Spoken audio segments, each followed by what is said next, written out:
ফেব্রুয়ারিতে নির্বাচন হবে না। কারণ যদি ফেব্রুয়ারিতে নির্বাচন হয়, আমার যে ভাইয়েরা শহীদ হয়েছিল, রক্ত দিয়েছিল সংস্কারের জন্য, একটি নতুন সংবিধানের জন্য, তাহলে কবরে গিয়ে তার লাশটা ফেরত দিতে হবে এই সরকারকে। আমার যে ভাইয়ের হাতটা চলে গিয়েছিল, যদি সংস্কার কাজ শেষ না করে নির্বাচন হয়, তাহলে এই সরকারকে আমার ভাইয়ের হাতটা ফিরিয়ে দিতে হবে।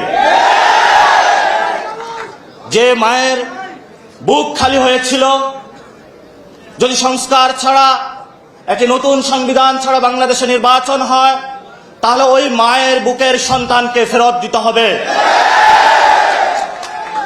অনেক বাচ্চাকে দেখেছি এখনো বুকের দুধ পান করে, কিন্তু বাবা শহীদ হয়েছে। তাদের সাথে যখন কথা বলেছি, তাদের মুখের ভাষা পাইনি, শুধু চোখের ভাষা পেয়েছি।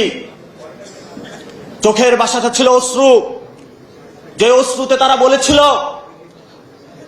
আমার বাচ্চা রয়ে গিয়েছে, আমার স্বামী চলে গিয়েছে, আমি বাংলাদেশ থেকে কিছু চাই না, কিন্তু আমি একটি সুন্দর ভবিষ্যতে বাংলাদেশ দেখতে চাই, যেখানে আমার এই বুকের যে সন্তান আছে, আর সন্তানকে কেউ খুন করবে না। কিন্তু বাংলাদেশে আমরা দেখতে পাচ্ছি একই সংস্কৃতির ডামাডোলে, একই ফ্যাসিবাদী সংবিধানে, একই সিস্টেমের মধ্য দিয়ে আমরা নির্বাচনে যাচ্ছি। তাহলে এতগুলো মানুষ শহীদ হওয়ার প্রয়োজন কি ছিল? এতগুলো মানুষ আহত হওয়ার প্রয়োজন কি ছিল?